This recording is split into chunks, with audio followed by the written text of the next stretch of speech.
Hey, welcome to another episode of the Overcome Adversity podcast. I'm your host, Michael Allison. Today's guest is Kimberly Byers. She's the CEO of ByHers Peace of Mind LLC. Kimberly is a U.S. Army veteran with nearly 30 years of experience in coaching, mentoring, and strategic planning.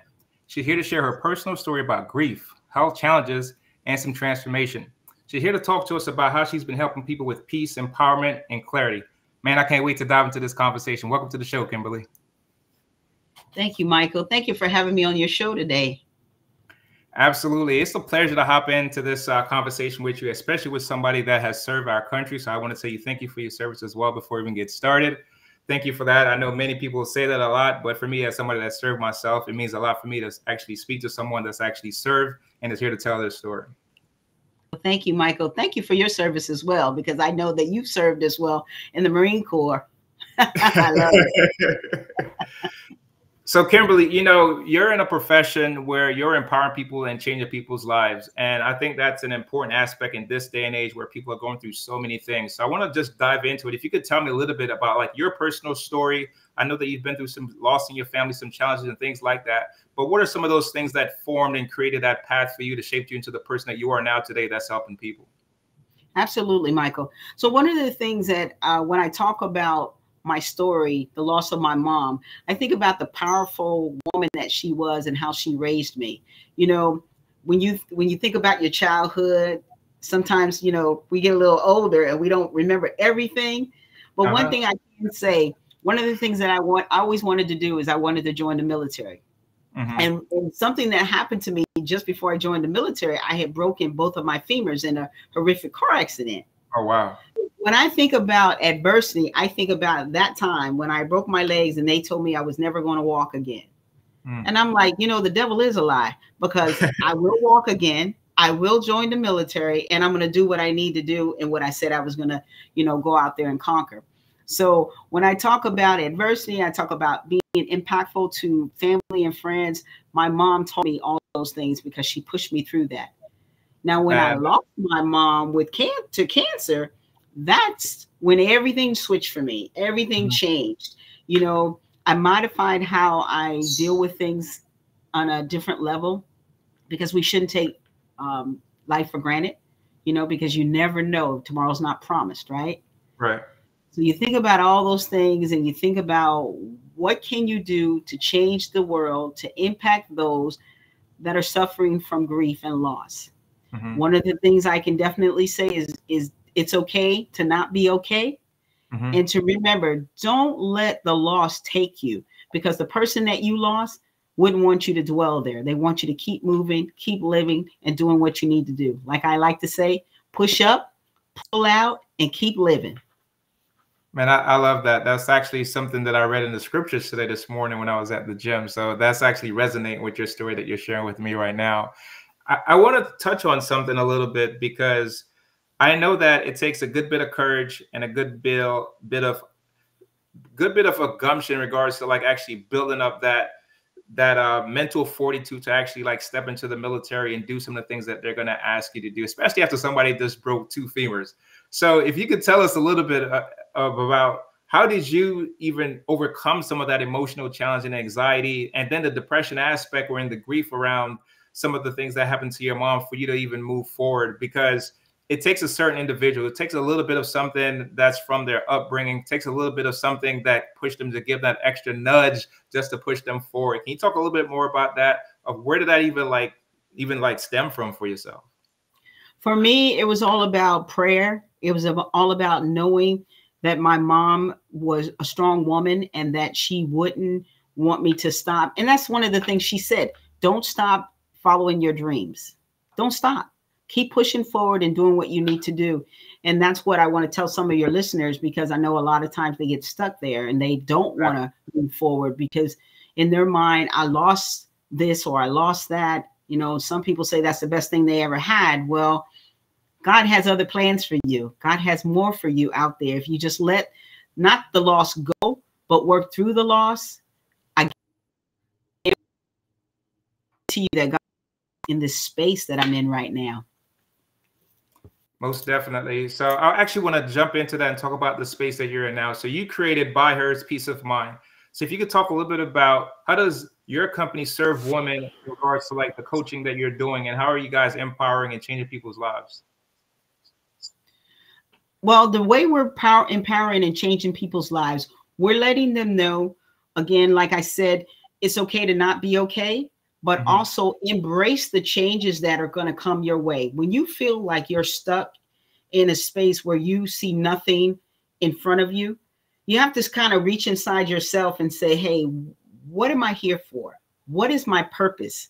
How can I find a new me? Redefine that person that you were into the person that you desire to be. And the way to do that is write it. If you can write about it, you can do it. If you read about it, you can do it. If you think about inside of you, what moves you? Like for me, it was, I enjoy writing.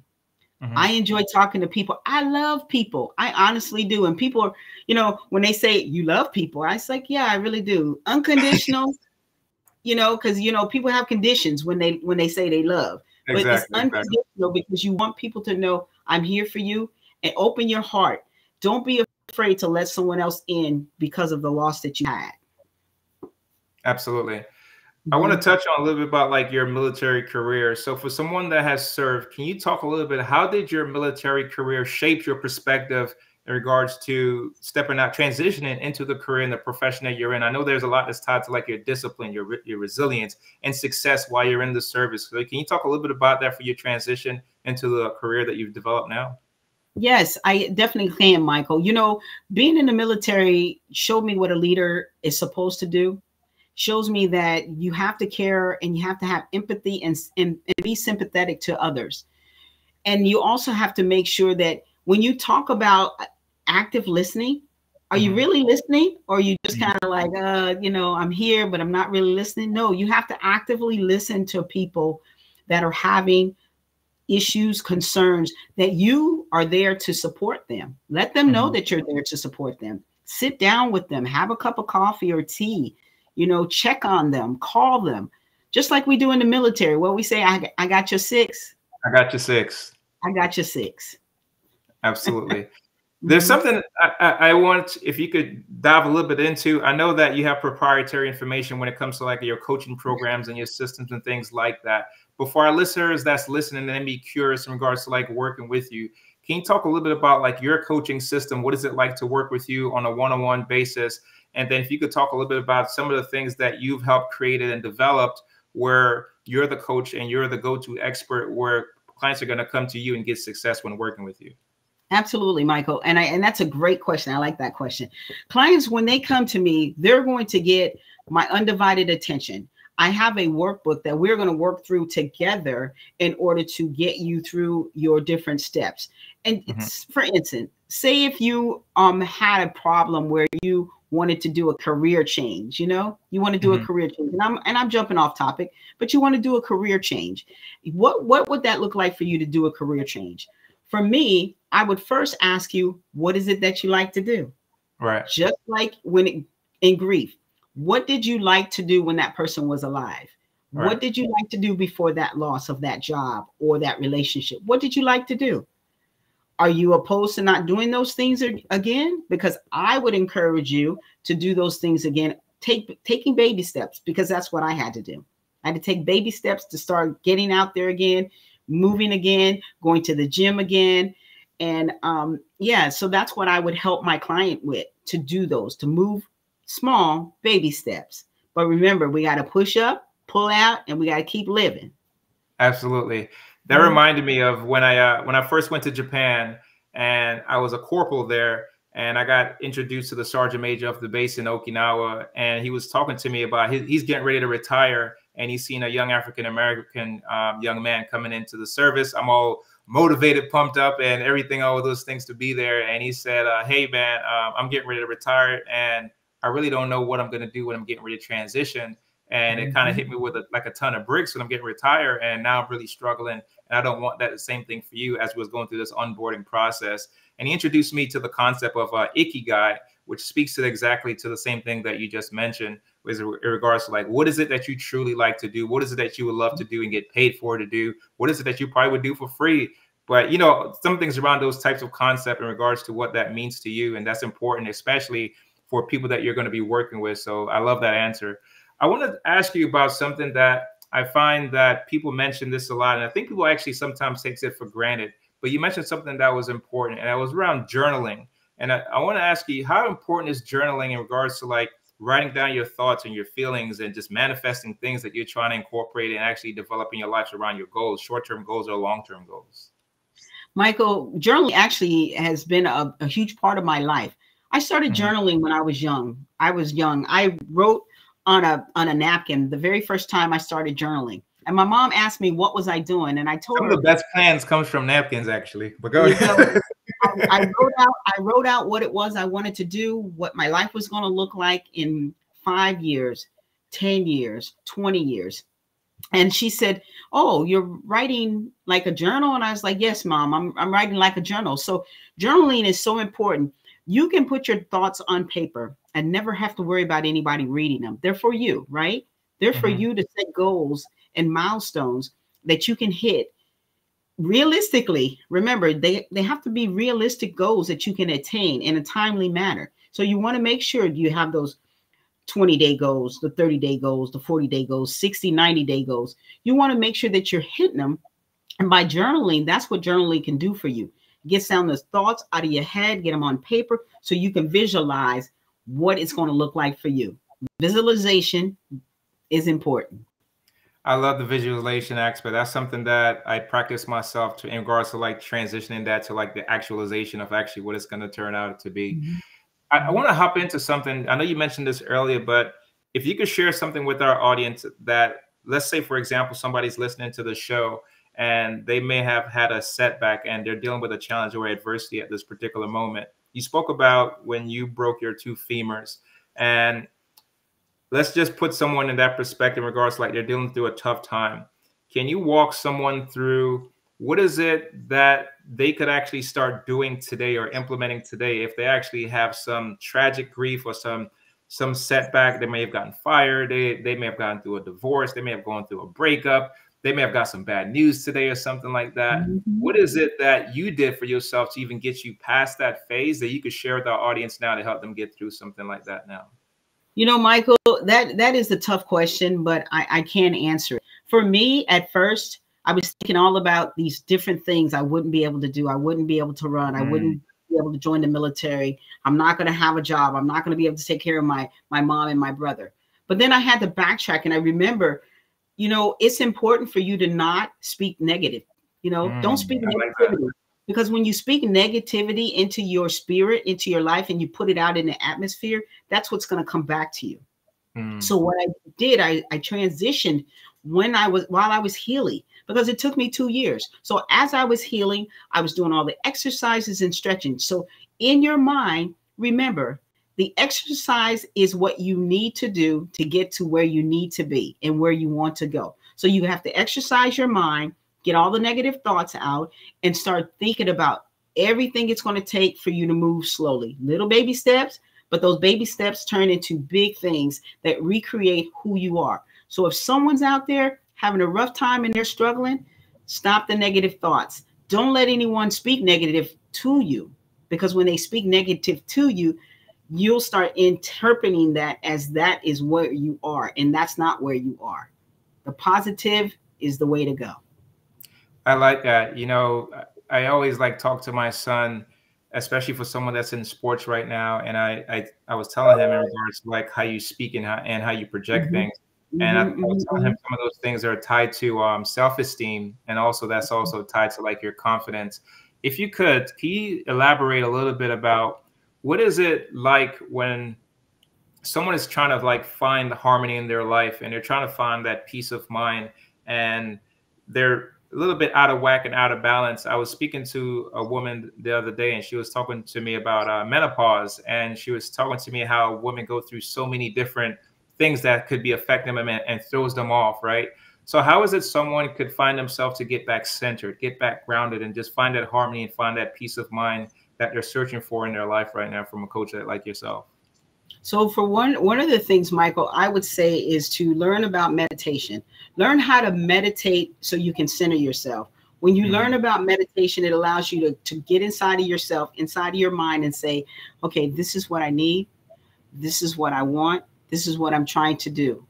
I am not going to let the naysayers, because there's always people out there talking, oh, you're not going to be able to do this, oh, you can't do that, and those voices in your head. Let the voices in your head go. Let that stuff go. Center yourself. Meditation, journaling, and exercise. Those are my 3 key things that I would say help me to get to that point. And I want to stress that to your listeners, that even when you're having your worst day, go out and take a walk. Get some of that fresh air. Even if it's too cold, go to the mall, go to the library, just take a walk, and get that fresh air flowing through you, so you can kind of let that stuff go, because it's not good. It's not good to keep it in your head. That's so true. I hear a lot of stuff a lot of times around like these limiting beliefs and like imposter syndrome, and it just holds people back in so many different ways. So our company is in the leadership development space, and oftentimes we hear quite a few different things around leadership. In your opinion, for someone that have served in the military and have been in leadership roles, can you talk about a little bit about what is it like to work with you as someone that's been in a leadership role, and how does it complement your leadership style and your coaching style as well? Oh man, Michael, you're asking some great questions. So for me as a leader, I would have to say holding myself accountable, but also holding my clients accountable. I'm going to be that accountability partner that you're looking for. I'm going to be that one that's going to say to you, so what happened today? Tell me what you did today. I'm not going to say, oh, you didn't do this. No, I'm going to say, what did you do today? How did it go? I want to celebrate the wins with you, because when you have wins, you know that person's moving forward. It doesn't matter how big or how small. If I give you 3 tasks to do, Michael, and you only did 1, I'm still going to celebrate it, because you did 1 and the other 2 can get pushed to the next day. Never worry about that. That's what I want to tell your listeners. Absolutely. So I saw that you actually wrote a book, and you actually have a workbook too as well. So if you can share with our audience about the 7 steps of self-help book and the workbook, and what can readers take away from your books? So the book talks about the seven steps through grief, right? And one of the things that I talk about is making sure that it's okay to not be okay. Make sure that you're exercising and you're staying hydrated. Make sure that if you need to talk to somebody, find that person that you can trust, that you can talk to. And also with the workbook, marrying up with that, it gives you different tasks that you can do in order to make sure those 7 steps that you have in the book, that you can do them in the workbook, and really, really define what it would look like to tell somebody, I'm setting boundaries with you today. I'm setting boundaries. These are my boundaries. And you make sure you stick to your boundaries, because people are going to try you, right? They're going to try to see if they can break you. You don't want them to break you. So with the book, the workbook, and now I have a journal out there that I just published last week to go along. Congratulations. Oh, thank you so much, Michael, because, journaling is everything to me. And I think that it only complements what is out there for the listeners, for my clients, for your readers and my readers. It complements them when they can have something else to marry together, and they complement each other. Most definitely. I love when you're talking about boundaries. One of my mentors used to always tell me, Michael, you got to learn how to guard your time. You got to learn how to say no. And oftentimes we say yes to a lot of things that's not even in alignment with anything that's tied to our purpose, our mission, our goals, and our vision. And we find ourselves getting off track and that's what leads us down the road on the path of anxiety, depression, and all of these crazy things that we find ourselves leading into. And then when we get to it, we ask ourselves, how did I end up in this particular position? That's true. I want to talk about something that's very near and dear and important to me, and maybe it is for you too as well. But when it comes to working with clients, how do you help clients take control of, let's say, like their mental or emotional health, especially when facing challenges and trying to navigate some of the challenges that they're facing now when working with you? Wow. One of the things I would say for me at that time when I was going through all the grief, I actually took on a therapist. And sometimes you as an individual have to know what your limits are and what you can handle. And sometimes when you can't handle all of what's going on and you seem a bit overwhelmed, sometimes getting a therapist to talk to just to bounce things off, because a friend may not always be that perfect person, but you can always have someone that can help you out with doing that. And a therapist helps out. So for me, I would suggest something like that for those that are really struggling to get through whatever the loss is, or the relationship, or even the job. You mentioned that the job, you know, having a job that you liked or loved, and then all of a sudden it's gone. You know, what do you do with that? What do you do with that? You know? So yeah, I would definitely look into that. Absolutely. So when you're working with clients and you're sharing your expertise and you're taking them through your program, what do you find are some of the most common obstacles that people are facing currently today? I know that we're post-pandemic. I know that people are struggling with bills. They're struggling with credit. They're struggling with kids. They're struggling with jobs and so many things. So what are some of the most common things that you're finding people are struggling with right now? And if you would like, we're more than happy to hear some of your success stories of some people that you've helped, gotten through some tough situations, and how you're helping them celebrate some of their wins. So yeah, so one of my clients was struggling with whether or not she wanted to retire. She was working, she worked for the government, and then she took on another job, and she really just wanted to sit back and relax. And she kept trying to figure out, could she make it without that extra paycheck, right? And what she found, that she was able to work through without that extra paycheck. So she's now retired and she's doing wonderful. She's traveling more. She's doing all these wonderful things with her family that she hasn't been able to do in a while, and go on trips that she never thought she would be able to go on to. And then another one is she just didn't want to do the work.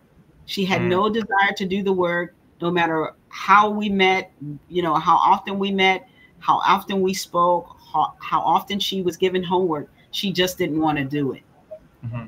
And that right there, I won't say it wasn't a win for her or for myself. I just think that she was just not ready at that point.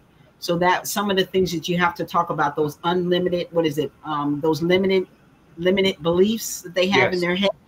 You have to kind of X through that and help them to see you're over here talking to yourself, but over here is your desire to have this lifestyle. How do you go about doing that? And so those are some of the things I can definitely say were challenging. That's a good one. They were challenging. So Kimberly, for yourself, you know, I know that you're pouring into people, pouring into parents, pouring into people, right?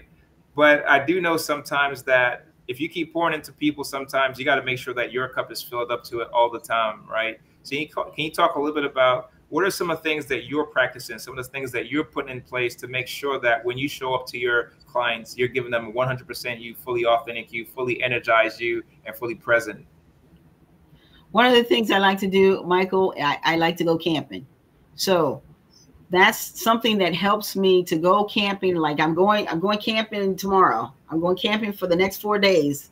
Oh, wow. And okay. That's what helps me to rejuvenate, replenish what has been depleted, and to fill my cup, as you spoke of, refill my cup so I'm better and I'm ready for the next challenge, client, speaking, coaching, whatever happens next, I'm ready for it. So that's Absolutely. What I do. And I go to the gym 3 times a week. So that also helps. And I love that. I love that. I know that when clients are actually working with you, they're actually evaluating too as well. So I think that's also important as well too. You know, from your story and from your transition out of the military and some of the things that you've experienced growing up, what are some key takeaways? What are some lessons that you want our audience to take from your story that could be some action items that they can start implementing now? One of the things, well, I'm going to give you a couple. One of the things I want to say is embrace change. Don't be afraid of change. There's so many people out in the world today that are afraid of change because, you know, times are different, right? Times are different from when you and I grew up. And I think we're around the same age. So I will say that embrace change. Don't be afraid to say no. Don't be afraid to say no, because sometimes you need to do that. And always remember, there's someone out there that's doing worse than you are, but you can make the change so you're not in that same situation. You can make the change. Absolutely. So Kimberly, you know, I enjoyed this conversation, and I know that our audience has too. So if anybody wanted to work with you, if anybody wanted to get you on their podcast, anybody want to find out more about your books, anybody wanted to say, hey, I think I want to hire her as a coach. She's helped so many other people. Where can they find you, and how could they book you? Hey, Michael. Yes. So I can be found on all social media platforms at I am Kim Byers. That's IAMKIMBYERS. All one word put together on all social media platforms. My website, you can find me at www.byherspom.com. So that's my website, and you'll be able to get my books, all 3 of them. You'll be able to see some videos and learn more about me and how I can serve you. Well, it's been an absolute pleasure to have you here, Kimberly. I enjoyed this conversation. Guys, make sure you check out ByHers, Peace of Mind. Thank you so much, Kimberly. Thank you, Michael. It's been a pleasure. Absolutely. Until next time, guys, God bless. Ain't it all? Couple dollars in my pocket, no income and go. Been working on my body, getting healthier. Thank God for clarity.